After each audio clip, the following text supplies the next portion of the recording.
It's an interesting idea, but I don't buy the argument that any given constitutional right is more important than another. I believe that they are all equally important and equally applicable under the appropriate circumstances. I also believe that anybody who tries to tell you that one particular right is more important than another is trying to sell you something. They want you to buy their product, they want you to buy their program, they want you to buy into whatever they're doing. The truth of the matter is that no constitutional right is more important than any other. That said, I think that we as Americans have a very special relationship with the First Amendment, the very First Amendment, which of course does not mean that it's first in importance. You need to understand that. The amendments to the Constitution of the United States are not in any particular order. They were not ranked as this is the number one most important, this is the number two most important, number three, so forth and so on. If they had been, you would have to say, well, why then is quartering more important than a trial by a jury? It doesn't make any sense. But of course, that wasn't the way they were put together. The way they were put together was the First Amendment was actually originally the Third Amendment. And what we call the 27th Amendment today was originally the Second Amendment. But it's that First Amendment with which we seem to have almost sacred relationship. It contains so much: religious freedom, freedom to assemble, freedom to petition, freedom of speech, and freedom of press.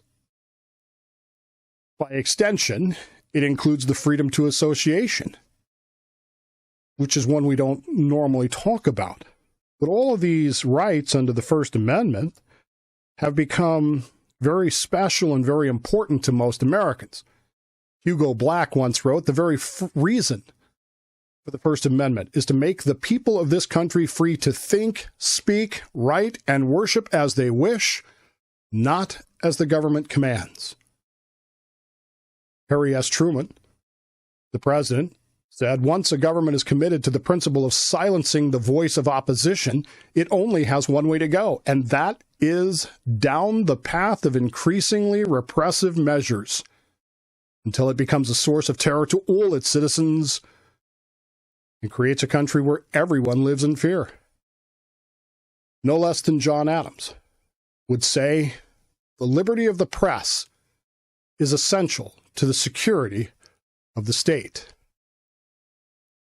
There's again, I'm not saying that the First Amendment is the most important. What I'm saying is that most Americans, it is the most precious. It is the most sacred to us. Without that freedom to speak, to associate, to write, the rest of them kind of lose their meaning, don't they? They kind of lose their impact.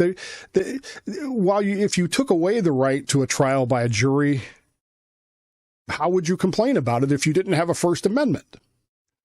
It's a fascinating idea, and it's an idea whose presence would become forefront in October of 1787 as the constitutional ratification debates began to heat up. And the debates hadn't even really started yet, but the letters to the editor, the Anti-Federalist letters and the Federalist Papers, had both begun to rise.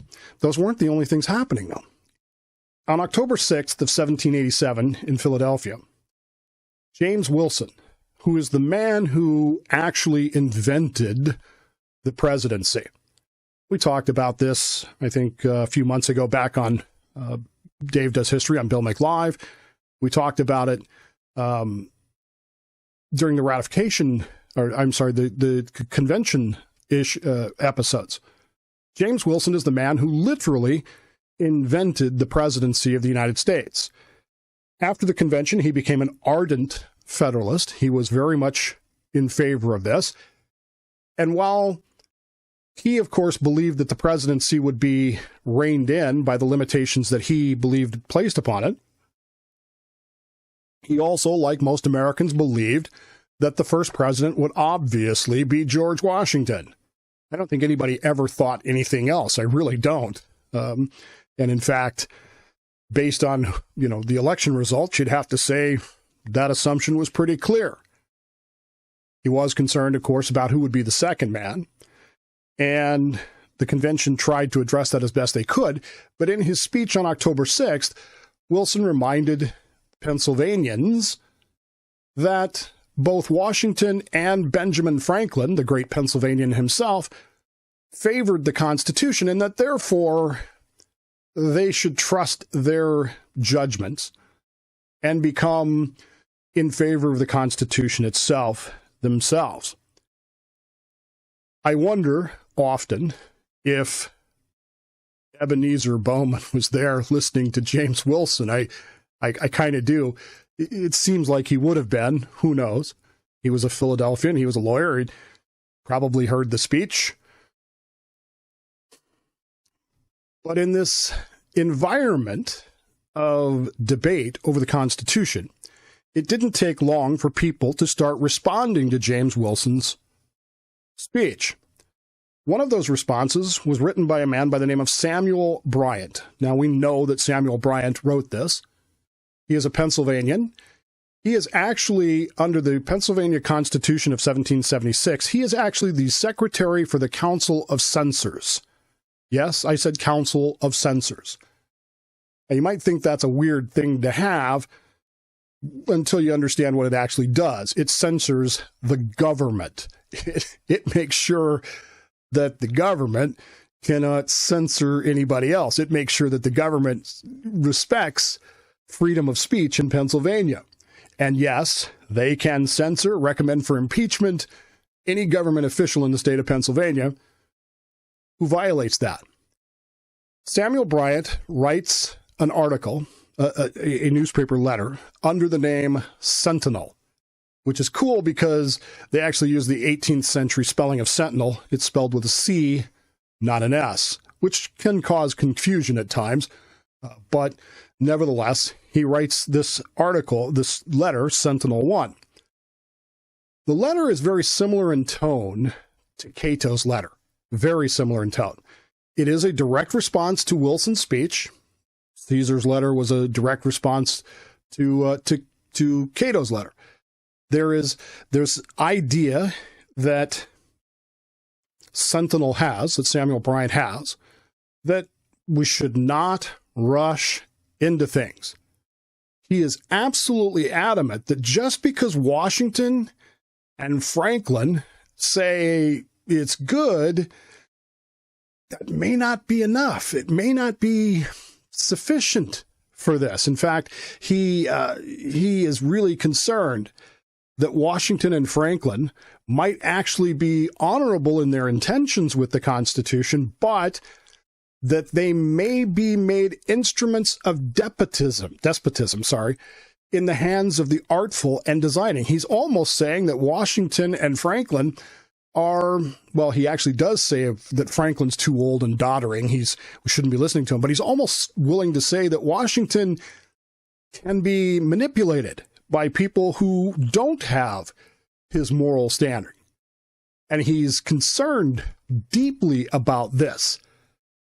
He is very worried that the presidency, as proposed, is just too powerful. And if it is that powerful, then if somebody like Washington, or possibly someone else, could be a tool for someone else who is a despot, tyrant, this could be a problem. He is also concerned about how the convention seems unwilling to continue its work. he thinks that a second convention needs to happen. If this is so great, he argues, why not have a second convention? Because obviously they could take this and make it even better, right? Well, you could, but then you're, death by 1,000 committees, I guess, is when you get down to it. But his absolute argument against this thing is that it does not contain a Bill of Rights. And that as part of that Bill of Rights, there is no guarantee anywhere. And remember, this is a guy who is the president, the secretary of the Board of Censorship in Pennsylvania.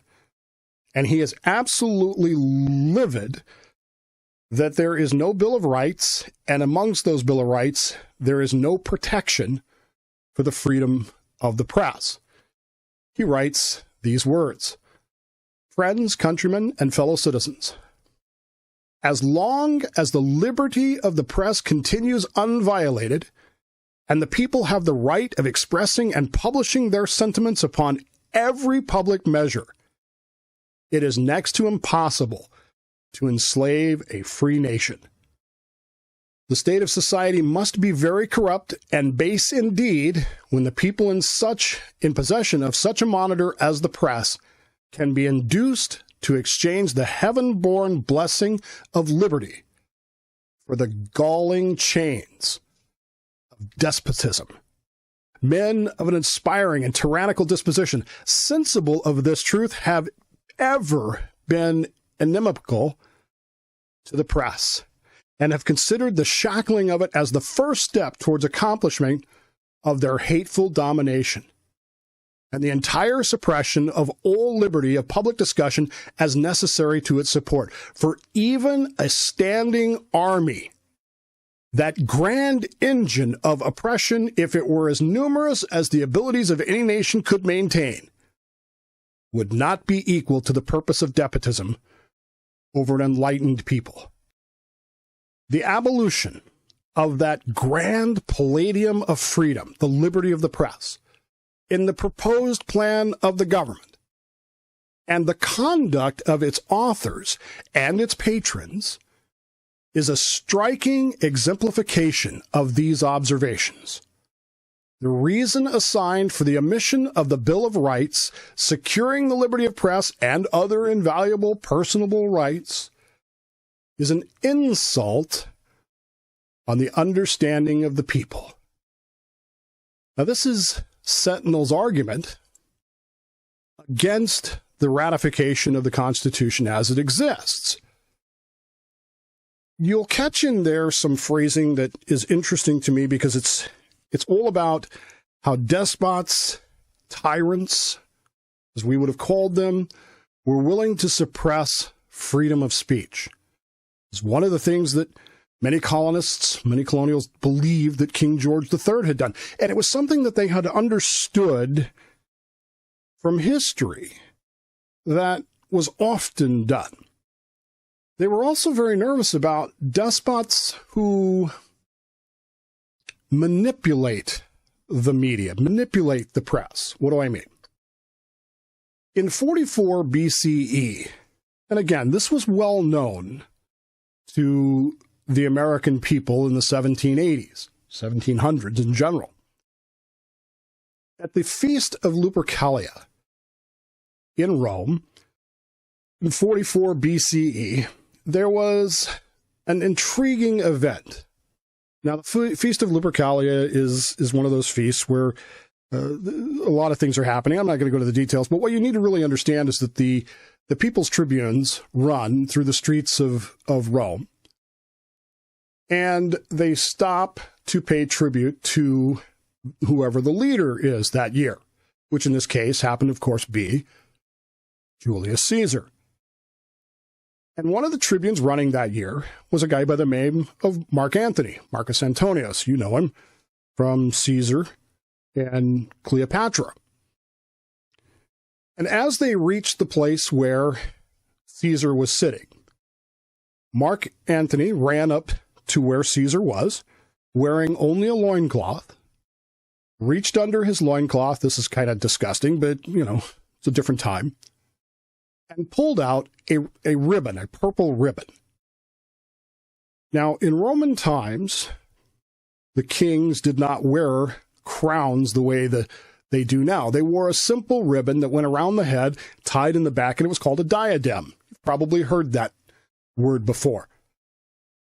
And Julius Caesar, sitting on the chair there in front of the entire audience gathered to hear what was about to happen, watched as Mark Antony pulled out the diadem and said, "Great Caesar, please accept this diadem and become king over Rome."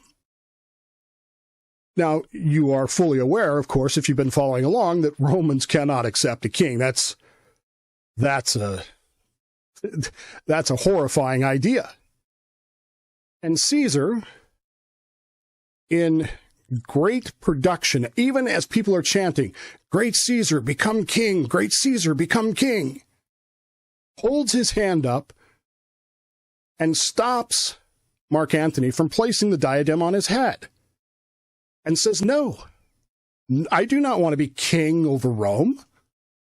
I want to reform the Republic. I want to restore it to its glory." And there's a smattering of applause.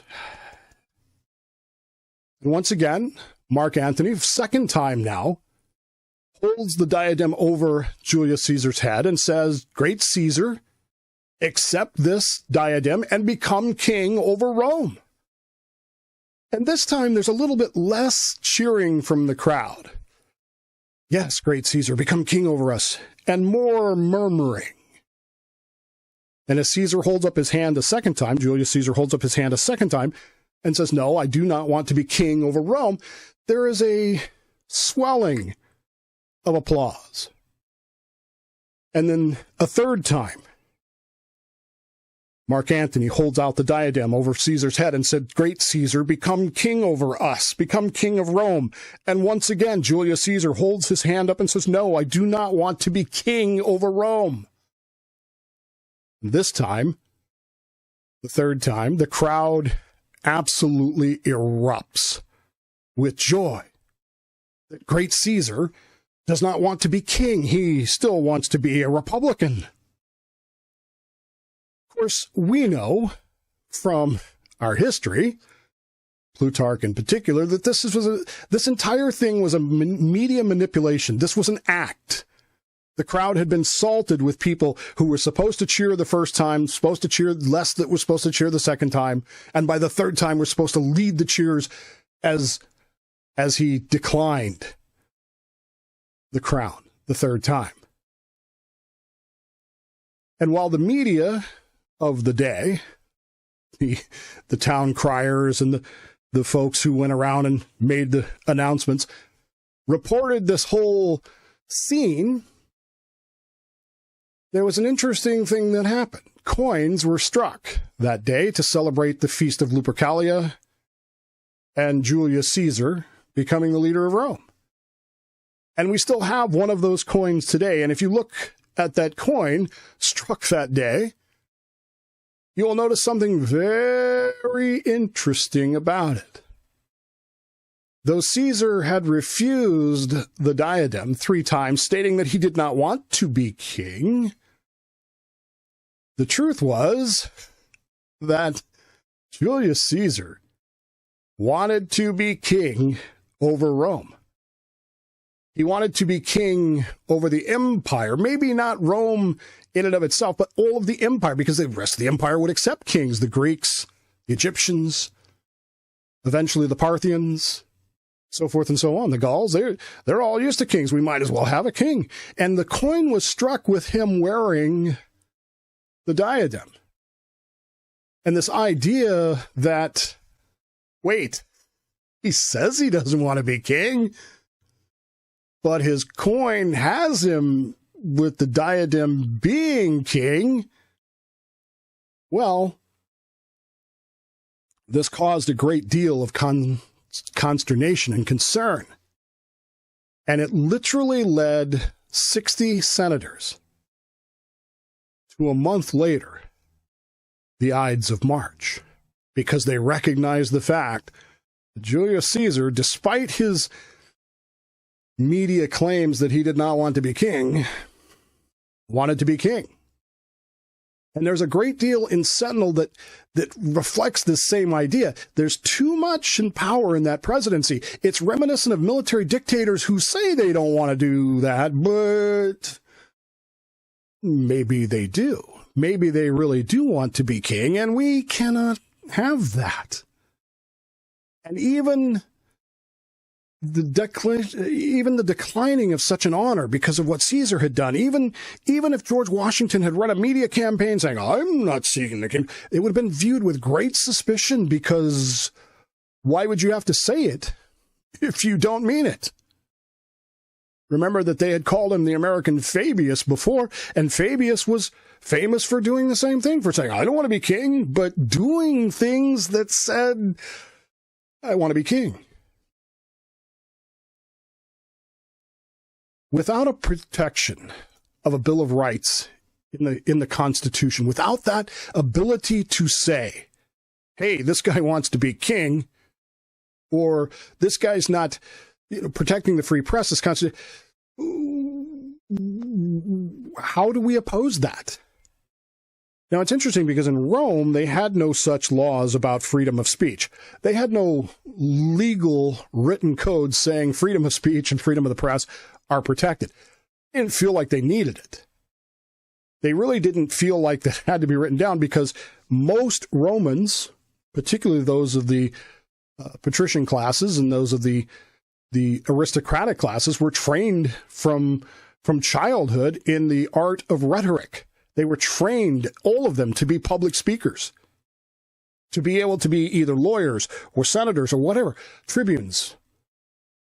And so there was almost this assumption that you could say what you want, particularly in a republic. And they did. And you can see that, particularly in the late republic. You can see that quite clearly with Cato and Cicero and others.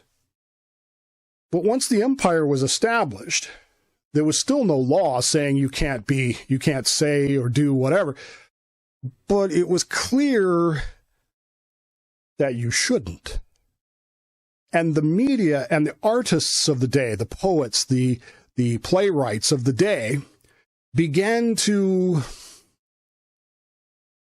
suck up to the government, the Caesar. They began to praise Caesar, as it were, not just Julius Caesar, but all of the Caesars. And they began to do things that made it clear that they were towing the government line, as opposed to standing up for free and open speech and open press of the day.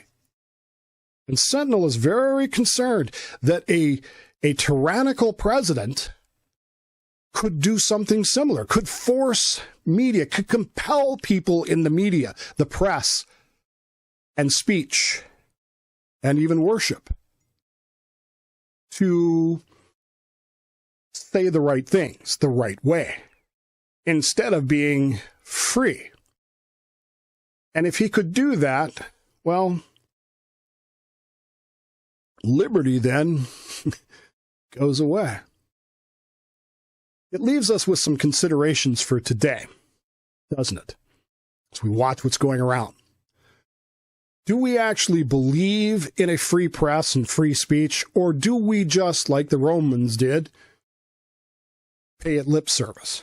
Do we just pretend that we support it? How many times have you heard conservatives call for the silencing of an opinion they don't like?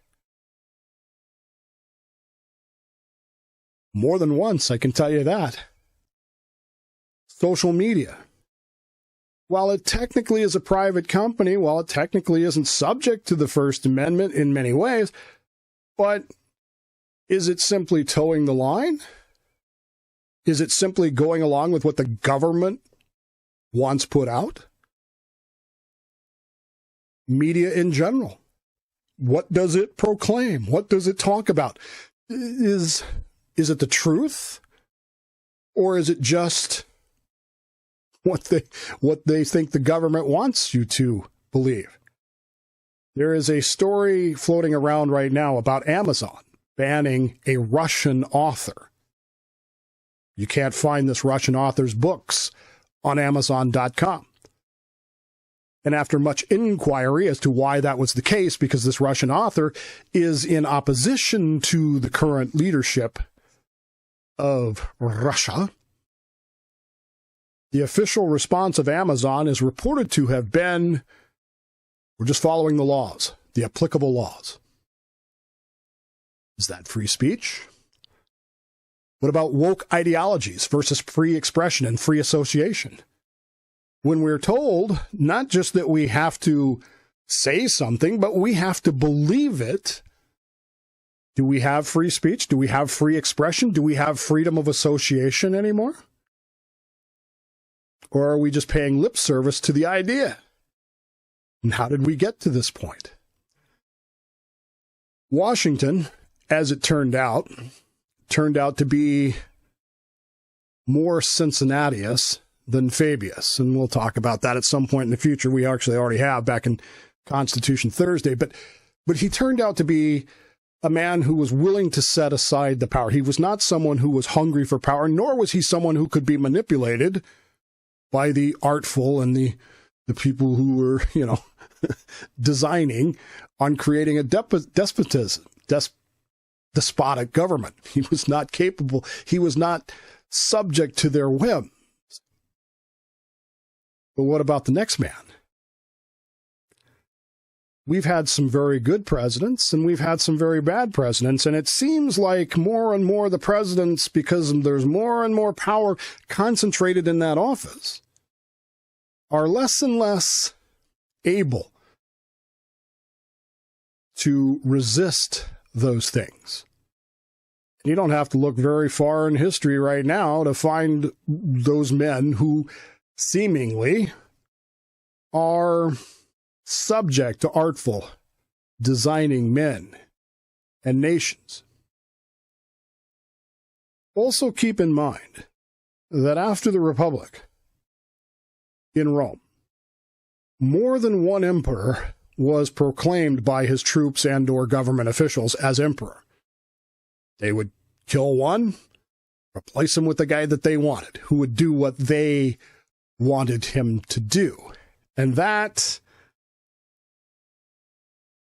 kind of resembles some things now, doesn't it? In a way? Or could it, depending on how we continue to grow and go? Centinel was very firm that the Constitution, in order to be acceptable, must have a Bill of Rights, and it must contain the freedom of the press and the freedom of speech, because without those two things, you don't even need an army. If you can get away with crushing those two things, you don't even need an army to crush the people. You've already done it. You've already got them to say 2 + 2 = 5 and believe it. Centinel's letters, again, hardly known to us today at all, are some of the strongest arguments for why there should be a Bill of Rights and why there should be what we call the First Amendment today.